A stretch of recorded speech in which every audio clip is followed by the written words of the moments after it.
Guys, welcome back. We here with another video. Somebody sent me, this was requested to me. We got eat at Turkish street food for 24 hours in Istanbul. Is it Asian food?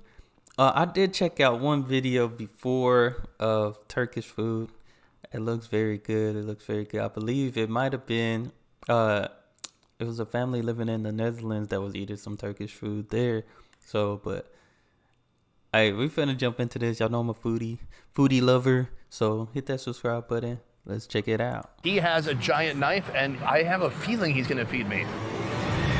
In this What video, is that? Right here. I'll attempt to eat nothing but Turkish street food for 24 hours.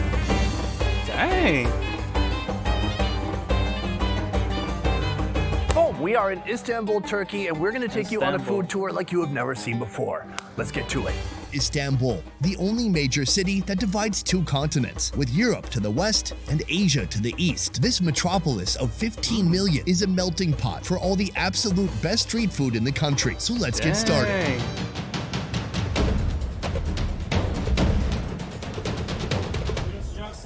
Look at all that food. This is simit. It's the most ubiquitous street food in the city.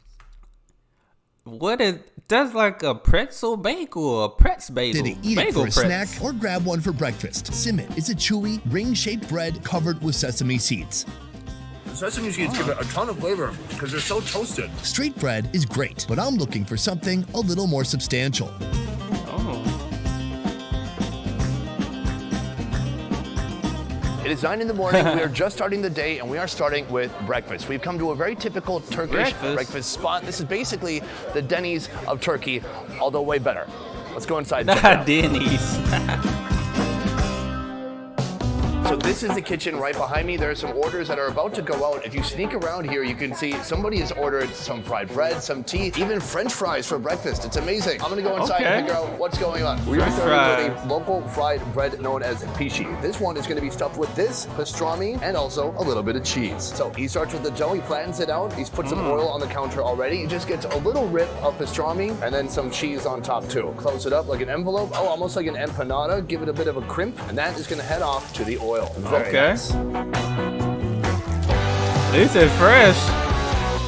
Welcome. Hey, at least it's fresh. I feel like here in the States, they would have had something already pre-made that they would have threw in the fryer. The breakfast, it's big, it's heavy. I mean, obviously, all this could feed probably enough for 3 to 4 people. Let's do a quick tour of the table. First of all, right here we have the minimum. We have feta cheese, some cheese I don't know, and then another cheese that I don't know. I'm gonna have some bread, and then right here we have a beautiful tomato paste. Olives for breakfast, mixed salad. This is clotted cream with honey on top. We have pishi. This is a fried bread with cheese and pastrami inside. I'm just gonna rip it right open. And we're gonna see the cheese big breakfast. melting, and then he put a pretty conservative amount of pastrami on there. That is the money bite right there. I'm gonna go for it. Oh, delicious. The pastrami is like a little bit dry, super oily. This to me is a very heavy breakfast. I love this, but I don't know, I could eat half of these. How does a country with people eating this stay productive? It's probably no different than Americans eating donuts, but if I ate this for breakfast, about 2 hours later, I'd be sleeping in my cubicle under the desk. Next, right here, we have the main course. This is the menemen. If you're looking for a classic Menemen. Turkish breakfast, go for the menemen. It starts with a combination of tomato paste and green chilies, and soon some eggs. But the toppings here are endless. This morning, I'm going with the spicy sausage. Then they add some eggs and some mozzarella cheese. It's not a soup, it's not an omelet, it's menemen. Take a look at this. You can see the big chunks That of look sausage. good, One though. thing you have to remember, whenever you're in a Muslim country like this, that is not gonna be pork sausage. Hey, I could probably cook this at the crib. That actually look good. Stop talking, let's try it out. It almost looked like a pizza or lasagna for a minute. Oh, how do you even categorize that? It is like a very wet omelet. I mean, obviously super tomatoey. There's not really a spice to it. It's not spicy, but you can taste the fresh green chilies inside as well. I'm still trying to figure out if this is a spicy country or not. So far, They give my you the instincts whole tell me pan and not everything. really. So that is just the beginning of our day. We are eating Turkish food for 24 hours, which is not gonna be that hard because we're in Turkey. Let's keep moving. Most of Turkey's borders are surrounded by water, and in those waters, you'll find these. One of the most unique street foods in clams? Istanbul, mussels, but with a little bit of a Mussels. twist. I always get those confused. Mussels and 22 years clams, ago, they the look owner of alike. This establishment started on the street with this little platter, and he was so popular, or he got investments, or he went on Shark Tank, and then somehow he pitched them on making a whole restaurant with multiple flavors of mussels, and here we are. All right, let's go inside the kitchen. I didn't actually ask permission. Let's see if they get wise to what I'm doing.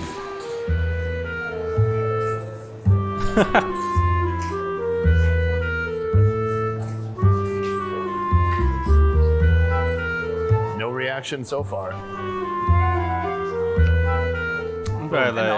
So right here, I've ordered some of the spicy mussels. He puts it in the steamer. Once those are hot, they're gonna come right out. All right, just like that. And right now, you can see he opens up each one and he puts it on the plate for us. I have never had mussels. I had clams or something like that. I don't know what it is. It'll kind of look like this. But this would be interesting to eat. I don't know. I'll definitely have to count to 3 before I eat this. And you can just eat it right out of the shell like a spoon. They also have some more modern mussel dishes right here. Fried mussels on a stick. I'm gonna try that out too. Oh, wow. So right here we have 3 different courses, and I don't know, if you're a pirate in the 1700s, this is another course you might want to. So we have fried mussels and then 2 others right here. I wanna stick with the fried ones immediately because they're hot and crispy, and I don't want them to cool down and get soggy or anything like that. I feel like this is something you would see at the Minnesota State Fair. It's on a stick, it's fried, but with it comes a very unique and interesting sauce. A sauce full of breadcrumbs, garlic, vinegar, salt, and walnuts. Try it out. That's interesting. Oh, wow. That's a delicious sauce. Slightly sour, really thick, very lovely. And these mussels, my gosh, look how crispy this thing is. The way he cooked it is so interesting. He employed a frying technique I've never seen before in my life. The mussels have already been battered, floured. They're on this tray here, getting the oil ready. First, he puts it in the solution here of mineral water and baking soda. He says it's going to make it even more crispy, but I've never seen anything like that. I want to try one just alone. You can really feel the crunchiness. I could probably eat it fried. And the mussels taste great. So this is a more modern take on mussels, but I'm a real traditionalist. Anything fried is always good. We have the OG version. To be honest, when I first saw people selling mussels on the street, it freaked me out a little bit because I was looking for ice. I was looking for some way to preserve the mussels because sometimes it can still get hot here. Now that I see inside, I see how it's prepared, it makes a little bit more sense to me. I mean, the rice is in there, the mussels cooked already. got and rice? the shell's like a little lunchbox, keeping it fresh. Mussels, or midye dolma, must have a fresh squeeze of lemon before you throw them back. I secretly want him to feed me. Oh, right here. Here, a green lemon. In the sunlight, it's glistening. Okay, with a little bit. Enough talking, let's try this mussel. With the lime, I could do it. It gives that citrus type of flavor. Oh, so many thoughts and emotions. You can see if I remove the mussel, there is a load of rice in there. Oh, it's like a little taco. So you can see some of the seasonings on there too. The pepper, the cinnamon. When's the last time you had mussels with cinnamon? So this right here is a spicy version of this. The only difference is they put some chili paste on there as well. Give it some lemon, and let's try it out. It look hot. Oh, it's a little bit spicy. It's got a little bit of kick. I respect it. That's got to be the spiciest thing I've had so far in Turkey. Oh, wait, I've been dying to ask this since I was a kid. Do you guys eat turkey? Yeah, for New Year's, US especially. For New Year's? Yeah.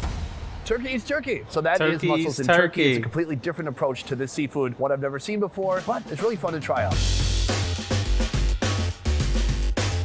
We've just entered a Turkish pickle shop here. They pickle everything you can imagine. Let's take a quick tour. These are 2 different types of chilies. Garlic, they pickle pickles. Here we have carrots. They've got chilies. They've got small pickles. They just pickled a whole cabbage, basically. They've got cauliflower. They've got jalapenos. They have okra, a little bit of everything. I'm gonna get kind of a grab bag of random pickles. Let's go for it. In Turkey, you'll find pickled veggies of all kinds. Then there's the pickled fruits and even just some straight up pickled juice. Some pickling I see going on in this establishment is downright reckless. I saw pine cone somewhere. You can't pickle a pine cone. You can't even eat a pine cone, can you? I want to try this first. This is an unripe plum.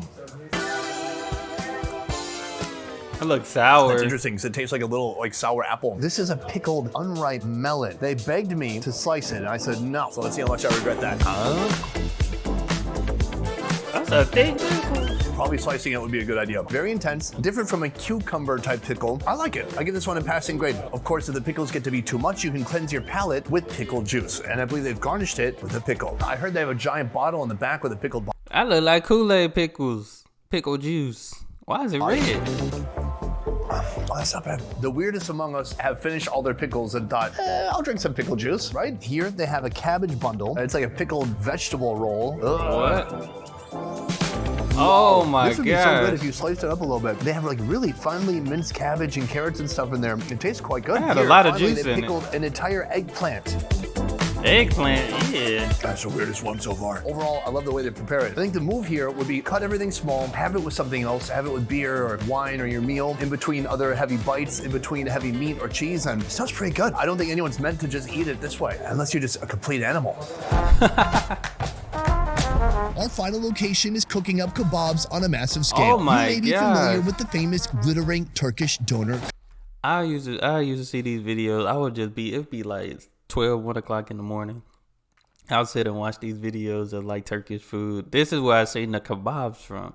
I'll sit there and watch those type of food videos. Never knew it was Turkish. kebabs. But this is also a kebab, and this is a kebab too. Firin kebab. Welcome to Kuvenç Göndela. This is a restaurant specializing in all things lamb meat. I've got the meat man right next to me right some here. lamb. We're gonna do a quick meat tour. Firin kebab is made from giant chunks of lamb meat, slow cooked in their Dang. own animal oils for hours. Right there, we have a lamb shank. With one flick of the spoon, the meat just comes right off, so you can Dang. see how extremely soft and tender that meat is. Do you want to try some too? Oh, just me? All right. Oh my God, it's so oily, so rich, juicy, and decadent, incredibly soft. That look gentle good. Flavor. We are gonna order this, but we're gonna order a few different meat selections and then The see lamb how chops. they prepare it. This looks like a lamb neck right here. We've got the shoulder. Oh, he has to stop after this. I could not possibly eat this in a week. This is That's so a much lot. meat. He just gives a thumbs up. He's like, yeah, take it. You came to the wrong place if you're not hungry. Next, the plate is covered with a thin layer of dough before heading straight to the oven. With dough? Time has passed, and this is complete. Next, this is what I call a long Turkish Oh, it looked like a It takes a pizza. lot of skill to not tear this, to not put a hole into the dough itself. Next comes a big heaping mound of chopped lamb, tomato, green pepper, parsley, just a plethora of ingredients inside. He says to the baker, good luck. So he puts it to the very tippy tip of this giant wooden oar. This could be used to propel Wow. a ship. Right now, it's being used to cook pizza. Traditionally, it's just going to be made with meat, but here you It's a can see long one that's pizza. just been made with delicious, gooey, bubbling cheese. All right, ours is about to come Ooh. out in one moment. Boom, look at that thing. That is massive. Chef, thank you. Amazing. That look good. So we've just received our first course right here, about 3 feet of food. I like to measure my food in feet. It looks like we have some fried chili, some lemon, that meat sauce on top, and then some cilantro too, I believe. They have chopped it up to make it much easier to eat. I Dang. should have kept it in one piece, but I forgot to let them know. It is super thin, and that Where the lamb chops at? I like pizza, but where the lamb chops? I think the couple that was in the Netherlands, they had something like this. I don't know if it was actually called a Turkish pizza. It might have been. But I believe they did have something like that. It looked good though. It looked good. meat has really just kind of been embedded into the dough. Don't even look like It's it have cheese on surprisingly it, soft too. in the middle and kind of crunchy on the edges. You can see how it's cooked underneath. Edges are a little bit more brown. They said you can do cheese or meat, but not both. I mean, they would do both for me, but traditionally people would have one or the other. Let's go for it. Half doughy, half crackery, a hint of lamb flavor, tons of spices. I love how juicy it is. That's our warm-up, that's our appetizer. I'm ready for that main course. Let's bring That's it down. a good appetizer. The main course is here. My man Hussein, This the what owner I of was this whole waiting for. operation. If you couldn't tell from all the pictures, caricatures of him around the restaurant, this is not complete because he has a giant knife and I don't think he's mad at me. So I think he's gonna stab this. All right, epic reveal. He is Oh. cutting away the bread. Now, normally, the guests would not have seen anything at this point. So this would be a complete surprise as to what's inside. For me, it's a second surprise. Oh, yes. I have a feeling he's gonna feed me. We've got some bread. He can put some meat in there. Oh my God, it's succulent, it's soft, it's so delicious. Like the oil Dang. is caking my lips right now. This is rib meat. Yes, kebabs. Oh my God, it's like barbacoa. Are there spices on here? No spices. No spices. Salt ve kuyruk yağı. They put some of the tail fat in there to Tail help give it fat. flavor, but really the meat has so much flavor already. It doesn't really need any Dang. help. It's just like That thing barbacoa tender. that I had in Mexico, and it is outstanding. Falling off the bone. He's making airplane sounds. This is like a meat masterpiece. One of the best Dang. lambs I've ever had in my life. I think I can feed myself from here on out if you'll allow me to. I've got some gloves right here of my own. You don't have to have Definitely gloves, gonna but need them. I also don't want my hands to smell like lamb because then I'm gonna have stray dogs following me. The dogs here are huge and it's because they eat tourists. The neck is really one of my favorite parts. I just want to eat it as it is like this. incredibly soft. You can see here, it's just so full of musculature and meat. It's been sitting here for a long time, and it is still insanely hot. Put some neck meat on a cracker. It's stupid good. It is making me incredibly hungry. rich, as you can imagine. I'm super impressed. This is one of the most interesting places I've ever been to, especially to eat lamb. Nobody does it like this place. Delicious lamb flavor, a little bit of salt, and a lot of care, love, and time given to each body part as they cook it. 10 out of 10, highly recommend. 10 out of 10. Boom, guys, that is the end of the video. I want to say a huge thank you to Culinary Backstreets at culinarybackstreets.com for making this happen. They are a food tour company. They're doing food tours here in Istanbul and around the world. If it wasn't for them, I would have found all these awesome, interesting, and unique places here in this city. I always recommend doing a food tour. If you're short on time, if you want to get the most out of your time while you're traveling or on vacation, do a food tour and do it here with culinarybackstreets.com. That is it for this episode. Thank you so much for watching. I will see you next time. A peace. No, this was good. Definitely gotta try some Turkish food. Wow. No, that food looked good. I don't know about the pickle stuff, but I do eat pickles occasionally, but not all the time. But I used to drink pickle juice all the time because when I played basketball, it helped with cramps. So I always used to drink. They had like this sports pickle juice. Tastes straight like pickles. I don't know why they call it a sports pickle juice drink, but it helped so much with cramps, man. It was the best thing ever. It just made your stomach do some numbers. That's it. But this looked good. I need to go on a food tour. That's what I need to do. That would be dope. That would be very dope. I appreciate this recommendation. Y'all make sure y'all send more recommendations. Y'all hit that subscribe button. Y'all be blessed, be the best, and be you. I'm out.